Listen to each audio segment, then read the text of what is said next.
C'est lundi et le lundi, c'est la grande émission qui change de lieu. On se balade, on continue de faire le tour de la Côte d'Azur et c'est parti pour une nouvelle semaine, n'est-ce pas Thierry? Mais absolument, on est pas mal. Mais on est très très bien, vous surtout, vous êtes très en forme. C'est vrai. J'espère que vous aussi.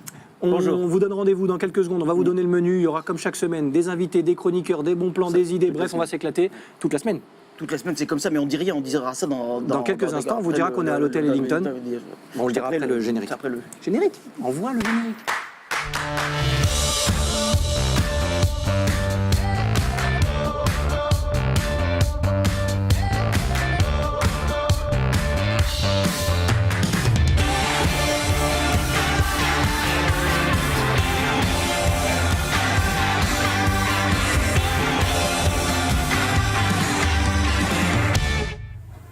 Nous sommes le lundi 9 octobre, vous regardez la grande émission, merci d'être avec nous pour une nouvelle semaine, je vous le disais, la grande émission Voyage s'installe dans des lieux de la Côte d'Azur et c'est une nouvelle fois le cas cette semaine depuis l'hôtel Ellington à Nice.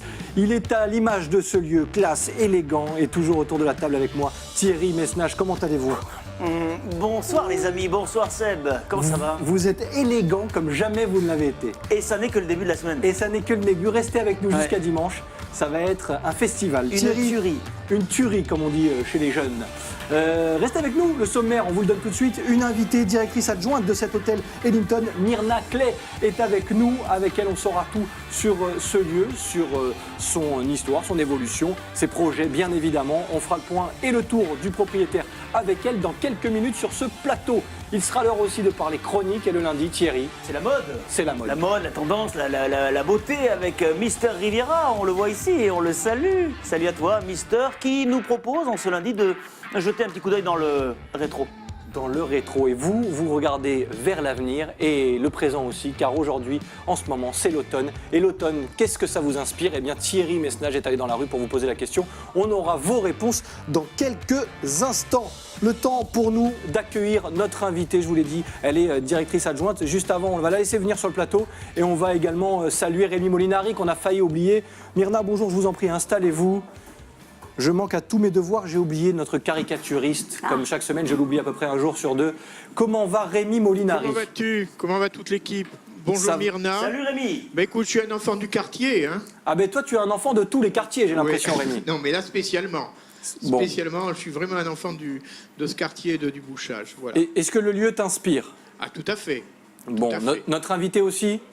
Forcément, Myrna, forcément. Bon, alors tu seras, s'il te plaît, très gentil avec notre invitée, car elle nous accueille toute la semaine et on aimerait rester jusqu'à dimanche. Tout à fait, elle est fort sympathique, j'ai discuté avec elle tout à l'heure. Bon, merci Rémi, on reviendra te voir dans l'émission. Et n'hésite pas à nous faire signe si tu souhaites intervenir, tu es bien évidemment chez toi. Et pour la première fois, il l'avoue, c'est un enfant du Bouchage. C'est pour ça que des fois, il est compliqué. Hein. Voilà, un petit peu difficile. Merci Thierry. Alors, comme prévu, comme promis, on vous le dit, on est avec la directrice adjointe de cet hôtel Ellington, Myrna Clay. Bonjour. Bonjour. Merci de nous accueillir. On va rester, je le disais, toute la semaine chez vous. Merci beaucoup d'être là. Ben, c'est un grand plaisir. Vous êtes directrice adjointe donc, du coup, de cet hôtel. Tout à fait. Un mot sur votre rôle à titre personnel au quotidien. En quoi ça consiste tout simplement? Écoutez, en collaboration avec la directrice générale, Madame Valérie Pillot, nous dirigeons cet hôtel. Nous essayons de donner en fait le meilleur service possible à nos clients et de satisfaire aussi en fait nos invités, notre personnel aussi. Voilà. Alors, à titre personnel, vous êtes arrivé sur la Côte d'Azur comment? Comment ça se passe? Alors, écoutez, moi je suis venue... On veut tout savoir ici. Il y a 32 ans, en fait. Moi, je suis d'origine libanaise. Très bien. Je suis venue à Nice il y a 32 ans pour faire mes études. Vous ne les faites pas faculté. Du tout. Mais 32 ans, c'est très bien. Et voilà, mais du coup, j'ai fait mes études à l'université. Puis après, j'ai commencé à travailler dans l'hôtellerie. J'ai fait quand même pas mal d'hôtels à Nice. Et depuis une dizaine d'années, je suis à l'hôtel Ellington Nice Centre, toujours avec Madame Valérie Pillot, et à diriger ce bel établissement. Voilà. Comment on en arrive justement à cette direction d'établissement? Moi, j'ai fait en fait tous les postes dans l'hôtellerie. J'ai commencé comme réceptionniste et après j'ai fait de la résa, de la communication, de la vente, du revenu management. J'ai fait un peu tous les postes et puis après je mets en œuvre justement tout ce que j'ai appris à travers toutes ces années. En fait, voilà, ici à l'hôtel. Est-ce que le secteur de l'hôtellerie, c'est encore le dernier secteur où l'ascenseur social fonctionne encore? C'est-à-dire on peut commencer en bas, arriver au milieu et finir presque en haut? Absolument, absolument. En fait, on n'a pas besoin réellement de faire des études spécifiques dans l'hôtellerie pour gravir les échelons. Moi, j'ai commencé réceptionniste, j'avais fait une formation quand même en réception. Mais après, quand on travaille bien, quand on adore ce métier, quand on aime les gens, on peut y arriver.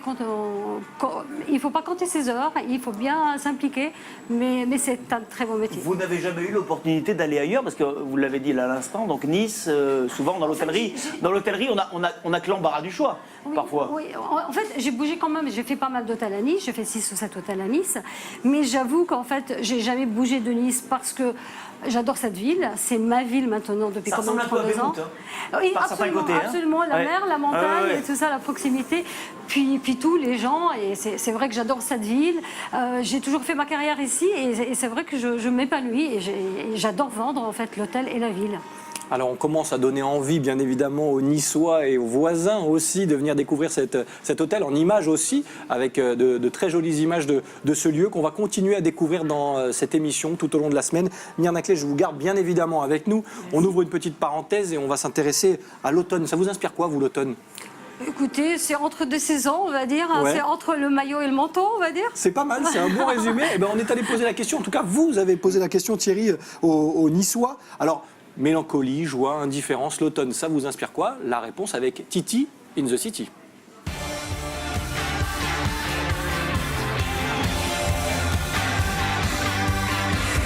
L'automne est-elle une saison qui vous rend mélancolique? Un peu, oui. Comment ça se manifeste chez vous? Un peu dépressive et de voir les jours qui raccourcissent. Comment ça se manifeste chez vous, l'arrivée de l'automne? Je suis en dépression. Pas envie de bouger, rester à la maison, le temps, Pas envie de se lever le pas matin? envie de se lever le matin, pas envie d'aller au travail. Un poil dépressif? Un petit peu, comme tout le monde. Bon, après, on a la chance quand même d'habiter dans une belle ville où même en automne, il fait quand même bon. Donc on va pas se plaindre. C'est vrai que le temps c'est mieux parce que l'été il fait trop chaud, l'automne c'est pile poil entre les deux. L'automne te rend-il mélancolique, toi? Non, non, pas mélancolique. Ça me rend plutôt triste d'arriver aux jours d'hiver et tout et tout. Donc ça ne le rend pas mélancolique, mais plutôt triste.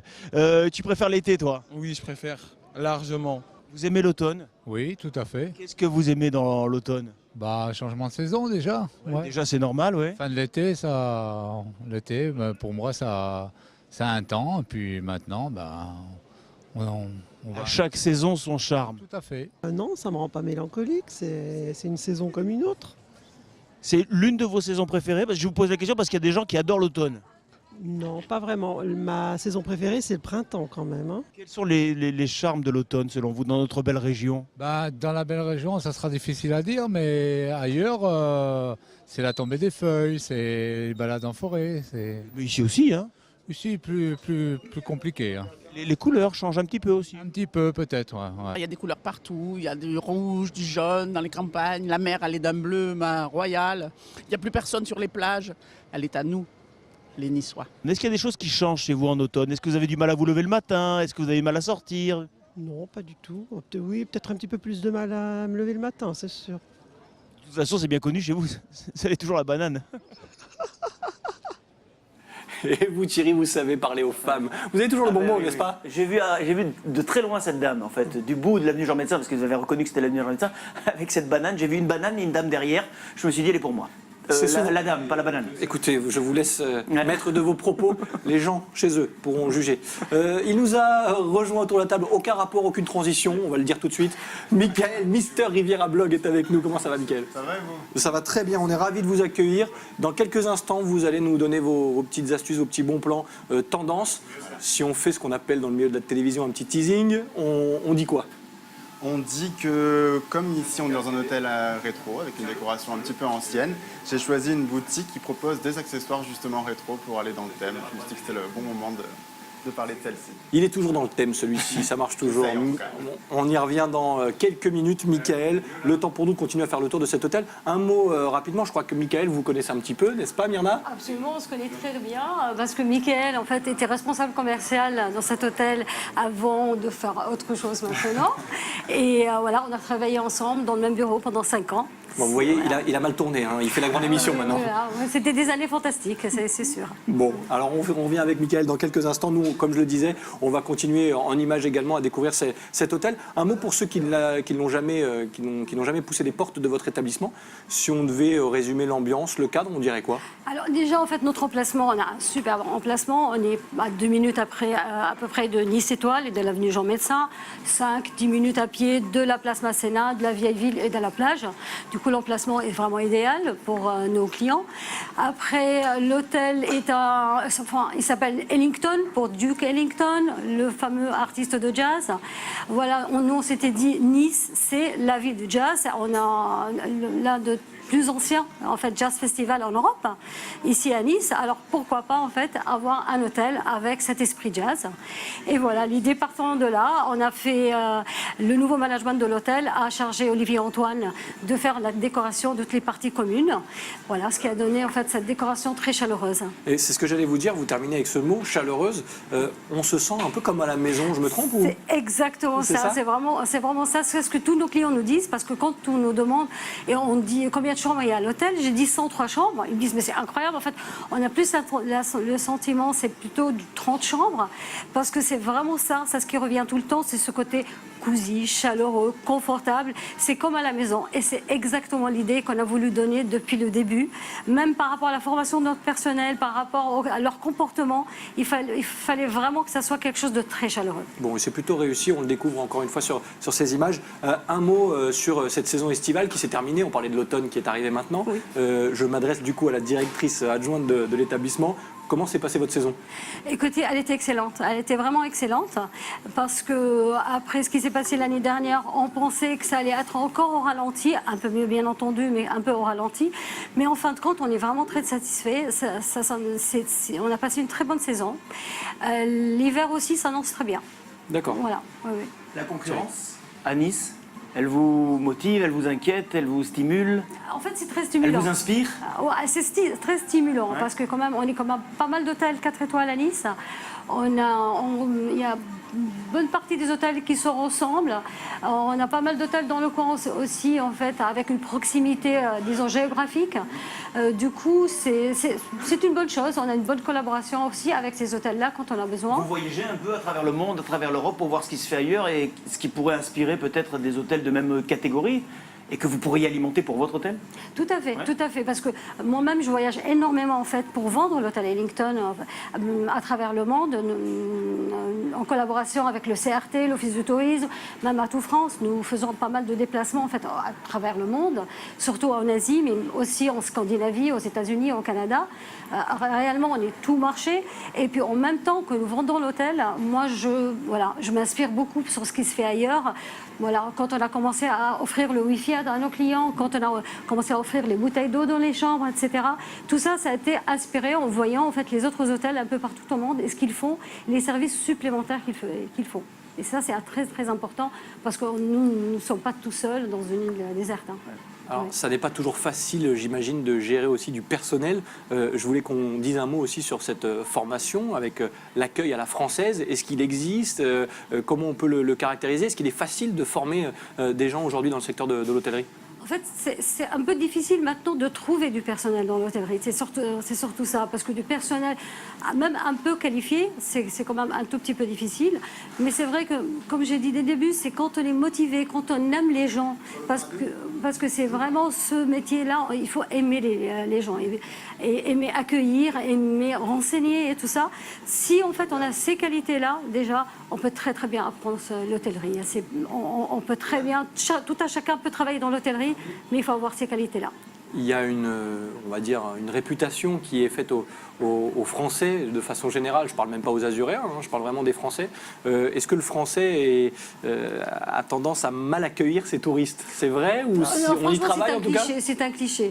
C'est vraiment un cliché, hein, parce que l'accueil chez nous, en France en général, est de mieux en mieux.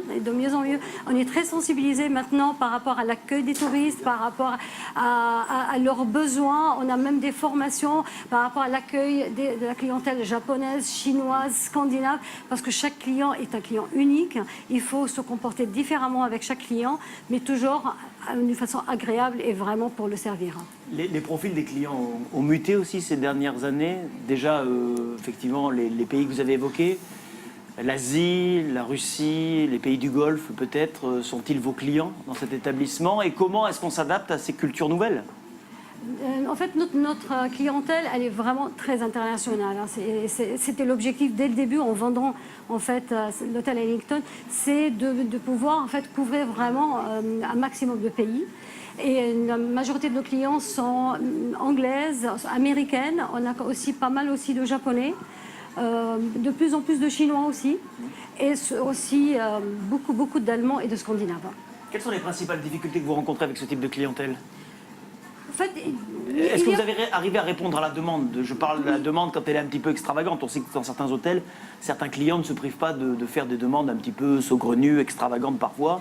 Est-ce que c'est votre cas ici? Non, normalement, vraiment, on a vraiment la chance. On n'a pas des demandes vraiment extraordinaires. Vous ne repeignez pas la chambre en bleu parce qu'elle est blanche, parce que votre client vous le demande? Non. C'est une demande de Thierry qui voudrait passer la nuit ce soir ici. Vous verrez d'ailleurs cette semaine, j'adore le bleu. Voilà, on va repeindre en fait, toutes les parties communes en bleu, ça y est, chiche.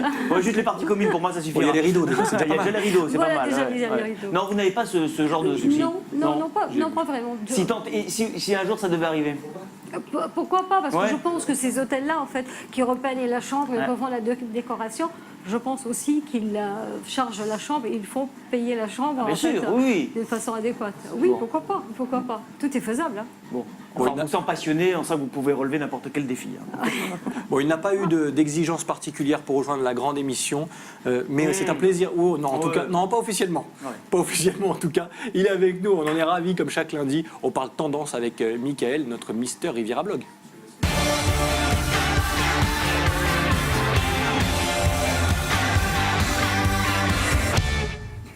La tendance, les tendances, ça le connaît Michael, et c'est pour ça qu'il est avec nous chaque lundi. On fait le tour avec lui de tout ce qui est in, qui marche, qui est tendance.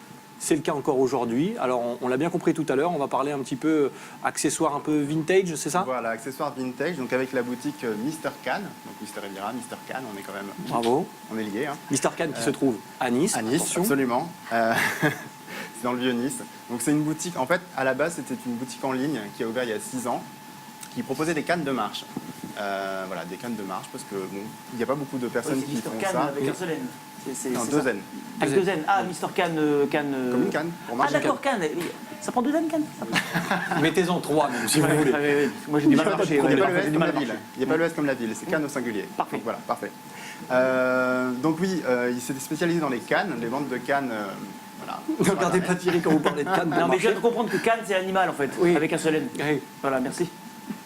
Et il y a 2 ans, il a décidé d'ouvrir une boutique, en plus de sa boutique en ligne, vraiment une petite boutique dans le Vieux-Nice, voilà, qui est très sympathique, qui est assez mignonne.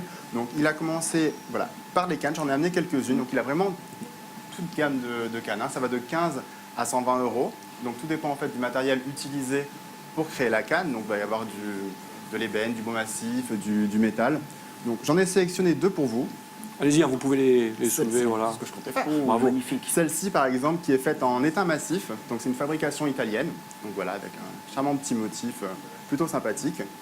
Celle-ci est à 85 €. Donc voilà, comme je vous dis, ça dépend vraiment du matériel utilisé. Hein. Il m'en a même montré une qui est faite en carbone et qui est du coup hyper légère. C'est assez rigolo de toucher ça, c'est quand même impressionnant. Et ça montre aussi qu'au-delà de l'accessoire pratique, il peut être aussi élégant, esthétique. Voilà, c'est ça. Et de toute façon, tout ce qui est ancien, pour moi, je trouve ça un petit peu élégant, donc c'est pour ça que j'aimais bien. Vous voyez Thierry, c'est élégant. Pardon. Je me demandais à quel moment elle va tomber. Je le fais une fois par semaine, c'est aujourd'hui. Voilà, c'est là. Vous êtes tranquille jusqu'à dimanche. Merci. Et je vous aime Thierry. Mais moi, je trouve que c'est effectivement, ça a beaucoup de charme. Voilà. Et- Donc là, j'en ai une autre, c'est une canne Toulouse-Lautrec. Alors pourquoi Toulouse-Lautrec? Il était petit. Il était petit déjà, mais surtout Toulouse-Lautrec aimait beaucoup l'alcool. D'ailleurs, il en est mort très très jeune. Et en fait, dans sa canne, quand on l'ouvre, on a la petite fiole à whisky. Ah, ça c'est pour moi. Voilà. Ça c'est moi, ça. Voilà, la petite fiole à whisky qui est cachée dans sa canne. Donc maintenant, c'est le nom qui a été donné à la canne depuis, parce que c'est lui qui l'a inventé le concept, hein, on va dire. Donc c'est pratique, je vais la Ouais, garder c'est pas aussi pour moi. Enfin, je pense qu'on va Pas tous mal, utiliser celle-ci. Oui, dans- bah, on mettra des pailles. Voilà, des pailles. On a des pailles. Avec du jus d'orange dedans, bien sûr. Bien évidemment, C'est pas l'abus bon, d'alcool est dangereux pour la santé. Alors, il y avait aussi, vous vous souvenez, chapeau melon en botte de cuir? Il utilisait aussi une canne avec une épée à l'intérieur, lui. Oui. Donc voilà, on va rester sur lui, donc John Steed, hein, c'est ça? John ça. Steed, ouais. Voilà. Et Emma Peel. Et Emma Peel, voilà. Donc Là, vous lui parlez à un avait spécialiste. les chapeaux melons. Donc ils sont aussi en vente à la boutique. Donc ça, c'est la marque Dasmarca, qui est une marque anglaise spécialisée dans les chapeaux melons. C'est vraiment un accessoire aussi hyper sympa, donc pas forcément pour aller faire les courses au supermarché, hein, mais bon, pour une petite soirée un petit peu élégante, habillée chic. D'ailleurs, je vais vous demander de le porter pour bien montrer à nos téléspectateurs. Je suis C'est pas coiffé, là, grave, c'est donc, pas grave. J'aime bien parce que comme on est dans les conditions du direct, il peut pas me dire non. Mais si je peux. Mais bon. À part si vous venez à côté de moi. Non, allez-y, je vous en prie. Regardez-moi ça. Voilà. Voilà. Ça va peut-être pas trop avec le reste, mais. Tout vous va et voilà. Bah, les Non, non. chapeaux, je suis pas sûr que ce soit Ceci dit, vraiment c'est mon vrai que style, hein, le mais- chapeau melon, ça va tout le monde quand même. hein. Et puis ça Bah, se fait pas très tout. rare quand Ah même. ouais. Ça se fait très Ça rare. se fait rare, mais ça redevient à la mode en fait. Tous On ces en voit encore accessoires un peu, petit effectivement, élégants. heureusement. en Je crois qu'on n'en a Angleterre, pas encore parlé. Un mot sur le budget, sur le prix d'un chapeau comme celui-ci. Celui-ci, il est, laissez-moi vérifier, j'ai juste oublié, 59 €. D'accord. Donc tous les Oui, chapeaux c'est blancs sont à 59 raisonnable. €. C'est quand même accessible, c'est de la bonne qualité, c'est fabrication main. On a aussi des chapeaux bretons, donc ça c'est des Mickey, vous savez, les chapeaux des marins bretons. Ouais. Donc ceux-ci, ils sont faits par la marque Béton Ciré, une marque bretonne. Mais quoi, ça vous plaît pas? Ah, si, mais C'est à je- vous- c'est à vous je de l'ai définir fait, mais celui-là. alors moi, ça va très Ouais, vite. Voilà. Là, vous allez voir, ça va très vite faire kippa. Hop, Ah oui, effectivement. n'est-ce oui. pas? Non, mais Et ça vous va voilà, bien. merci, je n'ai pas une tête à chapeau, c'est fait. Hop Ça vous va là, bien, je trouve. n'est-ce pas? Donc ceux-ci sont à 75 €. Voilà, ils sont faits à la main aussi. Il y a une gamme assez large de chapeaux qui sont plutôt sympas. Autre accessoire très sympathique, je suis sûr qu'il va vous plaire celui-là. Ah oui. Voilà, c'est un C'est un porte-boule. slip. Ah, non, ah oui. Je sors de cette conversation. Et vous voulez que ce soit moi qui l'essaye? Ah non, ne bougez pas. Oh non, Thierry. Donc voilà, pour la pétanque, ça c'est une marque niçoise qui s'appelle Bon, VON. C'est fabriqué à la main avec des chutes de sac en fait, des chutes de sac en cuir. Et cette personne donc, qui s'appelle Yvonne Châtelier fabrique Ouais, du coup des porte-boules. Des porte-boules pour Mais les ça, hommes, c'est des bien. sacs pour les femmes et voilà. Non, mais non, Et dernier petit ne riez pas, je accessoire. joue souvent à la pétanque. Donc ça, c'est tout à Il y a fait le plus pour... petit pour le cochonnet. Pour le Il y cochonnet, a le petit, Thierry. il y a... Oui, Vous avez le doigt dedans. Vous- J'ai toujours dit de faire attention où tu mettais les doigts. C'est dans vrai le que- cochonnet, Voilà, pardon, ouais. c'est bien. Très très bien. Et puis ça, on sent bien que ça peut tenir, quoi. C'est-à-dire, on Absolument. risque pas de les Donc perdre. du coup là, on Ouais. recycle du matériel Très qui bien, ne ouais. sert plus pour Recycle du d'autres produits, matériel. c'est ça? Voilà, tout à fait. D'accord. Et encore mieux, c'est dans les nœuds papillons. C'est le dernier accessoire que je vous montre ici. Donc, c'est une marque qui vient de Cape Town, en Afrique du Sud. Oula. Donc, c'est des nœuds papillons qui sont faits à partir de matériaux et de tissus ou vêtements anciens qui réutilisent. Donc, c'est plutôt sympathique. Ils sont à combien? Ils sont à 40 € ceux-ci. Ils sont faits en édition limitée. Ils sont faits à la main. Donc, il y a plusieurs styles très différents. Et le packaging est plutôt sympa. C'est des boîtes qui sont faites en ancien atlas, ancien livre de timbre, plein de choses comme ça. Donc, c'est plutôt sympa pour offrir. Et c'est vrai que le nœud papillon revient vraiment à la mode. Même C'est là, ce que dans la j'allais dire. distribution, Je pense que c'est un accessoire qui doit marcher, qui doit cartonner parce que ça fonctionne très bien. c'est revenu fortement. Ça revient, c'est de nouveaux tendances en fait, les accessoires un petit peu vintage. Donc voilà, c'est pour ça que j'ai voulu parler de cette boutique. Et vous avez bien fait. Voilà. Donc Mr. Khan à Nice, le patron s'appelle Johan, il est très sympathique. Et, voilà. On ira le aller voir. de ma part. On ira lui On ira rendre visite, Ouais. au moins pour le porte-boule de Thierry Voilà, et pour Et toutes le, les. ouais, et puis le petit chapeau Et breton, puis, il vous va ma très petite bien, le kippa. petit chapeau breton. Et hein. merci beaucoup. Toutes les infos supplémentaires sur la page Facebook de la grande émission, bien évidemment. Et si vous voulez retrouver Michael, Mister Riviera, blog mister-riviera.com. Voilà, on y arrive. Merci beaucoup, Michael, en tout cas. Vous restez avec nous pour terminer l'émission, à côté de Myrna Clay, directrice adjointe de cet hôtel Ellington qui nous accueille jusqu'à dimanche. On parlait tout à l'heure de cette saison d'été qui s'était bien placée. Vous m'avez dit d'ailleurs, qui s'était bien passée, pardon. Vous m'avez dit, la saison d'hiver s'annonce bien. Oui. Ça veut dire quoi? Ça veut dire que déjà aujourd'hui, vous savez que vous allez passer les prochains mois assez tranquillement? Ah, c'est tranquillement, je ne sais pas. Hein, parce On que vous le souhaite, en tout cas, mais- L'hiver touristique à Nice est un peu compliqué, un peu difficile. Mais d'ores et déjà, nous avons énormément de demandes, de groupes, d'individuels, et surtout en fait pour le carnaval. Et c'est la première année que nous avons autant de demandes à l'avance pour le carnaval. Du coup, je pense que ça s'annonce vraiment très très bien. Qu'est-ce qui change dans le profil entre le client d'été et le client d'hiver? C'est pas en fait les nationalités changent un tout petit peu. Bien entendu, ça correspond toujours par rapport à la clientèle touristique aux vacances des uns et des autres. Par exemple, les Chinois vont plutôt venir au mois de décembre et janvier. Ça correspond au Nouvel An chinois, etc. Voilà. D'ailleurs, c'est ça la force en fait de notre destination, c'est-à-dire nous avons énormément en fait de nationalités différentes et selon les vacances des uns et des autres, nous pouvons remplir bien nos hôtels. Un peu plus difficilement l'hiver, parce qu'il y a d'autres destinations qui sont un peu plus chaudes, un peu plus balnéaires, on va dire. Mais nous avons quand même notre niche de clientèle qui est spécifique pour Nice et qui vient tout le temps. Bon, vous parliez des nationalités. Si je vous demande la nationalité la plus compliquée en termes de clientèle, je crois entre nous, que j'oserais pas vraiment le dire. Oh. Non, il n'y a pas de... Non, faut pas dire du mal des Russes. C'est mal vu. Ouais, c'est vrai. C'est vrai. Non, il n'y a pas de nationalité difficile, il faut juste s'adapter en fait. La France est restée longtemps, ou alors elle l'est peut-être encore aujourd'hui, un pays référence en matière de main-d'œuvre. Vous évoquiez à l'instant le fait d'avoir du mal à recruter, et je pense que ce n'est pas un phénomène isolé chez vous. Est-ce qu'aujourd'hui il y a des pays où on peut se dire que le personnel est bien formé? Je pense à des pays comme peut-être la Suisse, il y a des grandes écoles hôtelières, ou l'Angleterre par exemple. Oui. Est-ce que vous vous intéressez à ça et peut-être que vous avez la possibilité d'aller recruter ailleurs? On recrute quand même pas mal. Pour le moment, c'est surtout en fait les stagiaires. Et après aussi, ces stagiaires-là que nous pouvons aussi après embaucher. C'est surtout, moi je pense aux stagiaires allemands, parce que nous travaillons avec beaucoup d'écoles en Allemagne. Et après, oui, bien entendu, il y a une possibilité aussi de les embaucher. Et c'est vrai que c'est quand même une valeur sûre, on va dire. Est-ce qu'il y a des secteurs, parce que l'hôtellerie ça comprend beaucoup de secteurs, la restauration, la réception, les chambres, est-ce qu'il y a des secteurs qui sont vraiment compliqués pour vous, où il faut même parfois envisager une nouvelle organisation de travail? Par rapport au recrutement, en fait, tout ce qui est à la réception, c'est un peu compliqué aussi. Le personnel, pour recruter un barman, etc. C'est vrai que tous les métiers de l'hôtellerie sont très compliqués maintenant. À embaucher, à recruter, à trouver du personnel qualifié, même un peu qualifié. Voilà, mais vous, justement, votre métier, de par votre fonction, quel message vous pourriez véhiculer pour dire effectivement aux candidats potentiels, pour les inciter à entrer dans ce métier où, vous l'avez dit en tout début d'émission, l'ascenseur social fonctionne encore. Je pense d'ailleurs, très honnêtement, que c'est le dernier secteur où l'ascenseur social fonctionne. Hein. Absolument, absolument. C'est surtout, il faut s'intéresser aussi aux langues, en fait. Il faut réellement, en fait, même et la France a un souci avec ça. Exactement. La France a un souci avec ça. Exactement. Parce qu'il y a quand même, nous recevons beaucoup de CV pour des personnes qui veulent travailler au bar, pour travailler à la réception, qui ne parlent pas anglais ou qui marquent qu'ils parlent anglais. Puis en fin de compte, c'est pas vraiment ça. Yaourt. Le souci, c'est qu'un hôtel comme le nôtre, nous recevons beaucoup de clientèle anglaise et américaine. D'ailleurs, c'est le plus gros de notre clientèle. On ne peut pas se permettre d'avoir du personnel en fait en contact avec les clients qui ne parlent pas. Vous avez des difficultés à conserver votre personnel?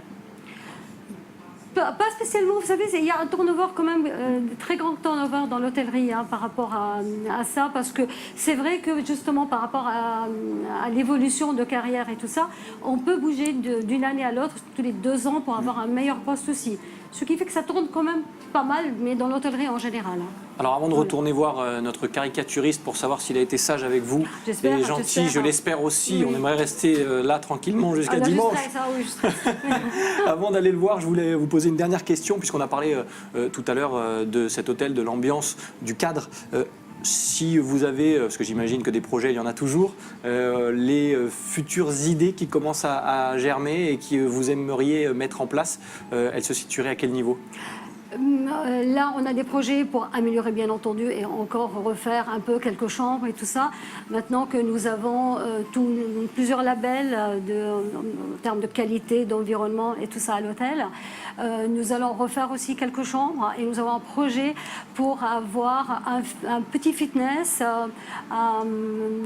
peut-être piscine à contre-courant, quelque chose comme ça. C'est que des projets pour le moment, mais pourquoi pas.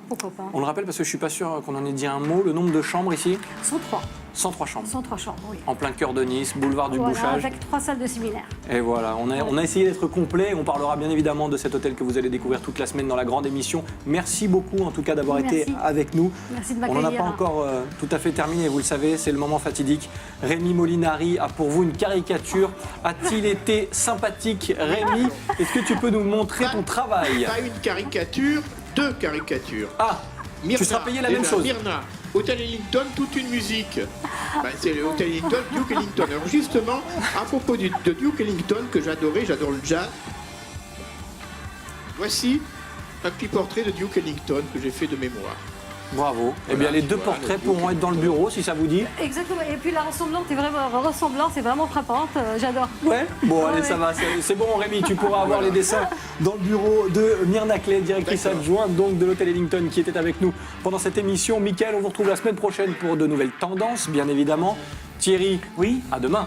avec plaisir, bien sûr, je serai là. J'espère bien. J'espère que vous aussi, vous serez là, fidèle au rendez-vous de la grande émission. On se retrouve donc dès demain pour un nouveau rendez-vous ici depuis l'hôtel Ellington à Nice. Bye bye.